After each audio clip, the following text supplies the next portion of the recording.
Halo orang baik, semoga kalian menyaksikan video ini dalam keadaan sehat dan bahagia. Selamat datang kembali di channel Yes. Video ini aku buat untuk kamu yang suka kesulitan atau kebingungan dalam membuat narasi yang cantik, yang bagus, yang enak dibaca, dan yang tidak monoton. Cara ini juga bisa membuat narasi yang kita tulis mirip-mirip dengan narasi penulis profesional. Ya, semoga aja lah ya. Nah, jadi cara yang bisa kita gunakan adalah dengan memakai majas atau gaya bahasa. Kalau kamu suka memperhatikan guru bahasa Indonesia kamu di kelas, pasti kamu udah nggak asing nih sama majas ini. Nah, majas sendiri seperti yang kita tahu, ada banyak sekali jenisnya ya. Tapi kali ini aku hanya akan berfokus pada majas-majas yang bisa membantu kita dalam menulis narasi fiksi ataupun dalam hal ini berarti novel, kayak gitu ya. Seperti angka yang disebutkan di dalam judulnya, ada 5 majas yang akan aku bahas hari ini, yaitu metafora, simile, antitesis, personifikasi, dan hiperbola. Beberapa dari kamu mungkin udah nggak asing dengan majas-majas yang aku sebutkan tadi, tapi mungkin beberapa juga masih kesulitan dalam mengaplikasikannya di tulisan atau di cerita yang kamu buat. Nah, padahal penggunaan majas itu akan sangat membantu. Ibaratnya itu bisa menaikkan level cerita kamu karena narasi kamu menjadi lebih baik kayak gitu kan. Tapi dengan syarat gunakan secukupnya aja. Karena kalau misalnya semua kalimat pakai majas, malah jadi puisi dong. Oke, kita mulai dari majas yang pertama, yaitu metafora. Metafora adalah majas yang mengibaratkan suatu objek dengan objek yang lain sedemikian rupa sehingga muncul sebuah perbandingan tersirat meskipun tidak diungkapkan secara langsung. Oke, udah paham dengan pengertian metafora? Nah, contoh penggunaan majas metafora adalah 1. Dia adalah harimau. 2. Kamu adalah terang bulan di musim semi. Nah, objek pertama adalah dia dan objek kedua adalah harimau. Dia dibandingkan sebagai harimau. Kenapa? Karena ada kemiripan-kemiripan tertentu antara si dia dengan si harimau. Nah, kayak gitu. Jadi ada perbandingan tersirat nih antara dia dan harimau. Begitupun dengan contoh kedua, kamu dan terang bulan. Nah, kita coba perjelas lagi ya. Misalnya dia adalah harimau. Harimau memiliki sifat-sifat ataupun ciri-ciri tertentu yang bisa langsung mengingatkan kita kepada harimau. Misalnya, harimau itu tangguh, harimau itu kuat, harimau itu buas, harimau itu menyeramkan misalnya. Sehingga ketika dibandingkan dengan dia, berarti kita bisa mengambil kesimpulan kalau dia itu bukan orang biasa dong, karena dia memiliki ciri-ciri seperti harimau tadi. Kayak gitu ya. Misalnya dia juga tangguh, dia juga kuat, dia juga di satu sisi menyeramkan, seperti itu. Nah, yang kedua misalnya kamu adalah terang bulan di musim semi. Seperti apa sih terang bulan di musim semi? Apakah jarang ditemui, tapi suka dirindukan, kayak gitu kan misalnya. Nah, itulah contoh penggunaan majas metafora. Sangat bisa digunakan dalam cerita yang kamu buat kan? Oke, majas kedua yang akan kita bahas adalah simile. Simile sendiri sebetulnya memiliki pengertian yang sama ataupun yang mirip dengan metafora karena keduanya sama-sama membandingkan dua objek yang sebetulnya berbeda tetapi memiliki beberapa poin kuat ataupun kemiripan. Seperti itu. Bedanya di dalam metafora penyebutannya diungkapkan secara berani seperti tadi dengan munculnya kata adalah ataupun misalnya merupakan kayak gitu. Sementara dalam simile itu tidak. Dalam simile biasanya menggunakan kata-kata ini seperti, umpama, bagaikan, dan lain sebagainya.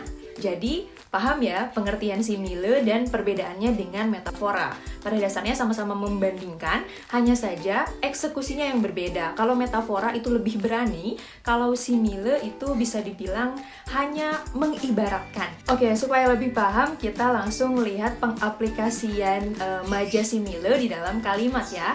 Contoh pertama, mereka datang seperti kumpulan burung yang bermigrasi. Ada seperti di situ ya. Atau contoh kedua adalah ia tak pernah goyah bagaikan batu karang di tengah lautan. Oke, dari dua contoh itu kita bisa melihat dong perbedaannya dengan metafora tadi. Di contoh simile itu ada seperti dan ada bagaikan. Tapi dua-duanya sama-sama membandingkan seperti tadi. Mereka datang seperti kumpulan burung yang bermigrasi misalnya. Kita tinggal bayangkan aja biasanya kedatangan atau kemunculan burung-burung yang sedang bermigrasi itu seperti apa sih di saat-saat tertentu misalnya, atau mereka datang dengan banyak sekali kayak gitu, atau cepat banget lewatnya kayak gitu kan, sama-sama perbandingan. Oke, kita langsung lanjut ke majas yang ketiga, yaitu majas antitesis. Majas antitesis menyajikan pertentangan tajam antara kata dengan kata, klausa dengan klausa, ataupun kalimat dengan kalimat yang kamu tulis secara berdekatan ya. Nah, hal ini digunakan untuk membuat pembaca merasa terkesan dengan apa yang kamu tulis. Sekali lagi, supaya lebih paham, kita langsung lihat contohnya ya. Kalian bisa lihat kalimat ini. Untuk pertama kalinya, di antara keramaian malam kota Jakarta, hatiku merasa sepi luar biasa. Kalian bisa lihat pertentangannya ada di mana? Ada di kata keramaian dan di kata sepi. Dua kata ini kan sangat bertentangan antara ramai dan sepi. Nah, contoh penggunaan majas antitesis adalah seperti itu. Jadi, dalam satu kalimat yang sama, kalian menyajikan pertentangan kayak gitu.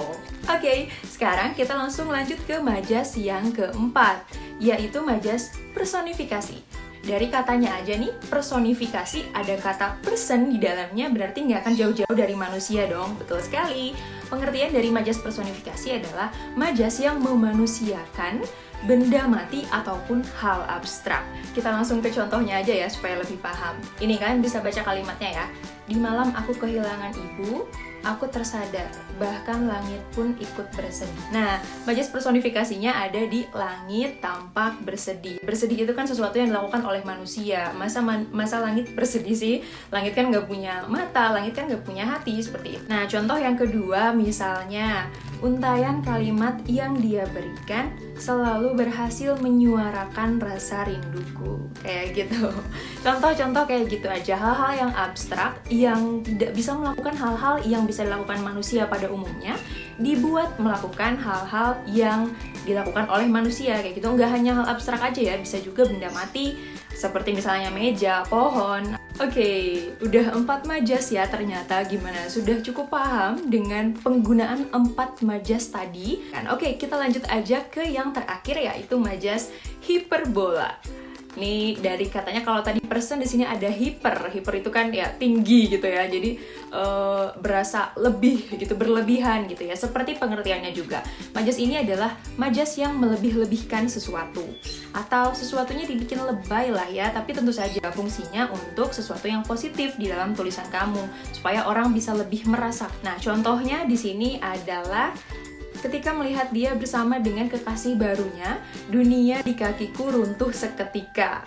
Atau contoh lainnya, aku berani bertaruh bahwa kopi yang kuminum di Aceh adalah yang terenak di dunia. Nah, di dalam dua contoh itu kan berlebihan banget ya, padahal dunianya di bawah kaki dia, bumi nggak kenapa-napa kok kayak gitu, cuman emang dianya aja mungkin merasa sangat sakit hati, atau merasa kecewa, atau merasa bingung, galau, kayak gitu. Begitupun dengan kopi, contoh yang tadi. Sebetulnya kan si aku ini belum pernah mencoba seluruh kopi yang ada di dunia kan, cuman karena kopi ini terasa sangat enak, jadi dia bisa bilang, oh ini yang paling enak di dunia. Itu adalah contoh penggunaan majas hiperbola. Mungkin kalau majas ini tanpa kita sadari, tanpa kalian sadari, kalian sering gunakan dalam bercakap-cakap sehari-hari misalnya kan, atau ketika mengobrol, ketika chattingan, kayak gitu. Nah, hal ini sangat bisa kalian aplikasikan di dalam cerita yang kalian tulis. Nah, ternyata ada banyak cara ya yang bisa kita lakukan supaya narasi yang kita tulis menjadi lebih baik, menjadi lebih enak dibaca, atau jangan-jangan udah sering nih ketika ngobrol sehari-hari. Kalau gitu kan lebih mudah, berarti tinggal diaplikasikan aja di dalam tulisan. Sebagai latihan, kamu juga bisa banget loh tulis di kolom komentar contoh-contoh kalimat yang kamu buat berdasarkan 5 majas yang aku sebutkan tadi. Boleh juga pilih majas yang paling kamu suka atau yang menurut kamu paling mudah. Silahkan tulis di kolom komentar. Oke, aku rasa video kali ini cukup sampai di sini. Thank you for having me. Untuk memberi aku semangat, jangan lupa klik tombol suka, beri komentar, dan subscribe. Boleh juga loh nyalain loncengnya supaya nggak ketinggalan video terbaru. Oke, see you on the next steps. Bye-bye!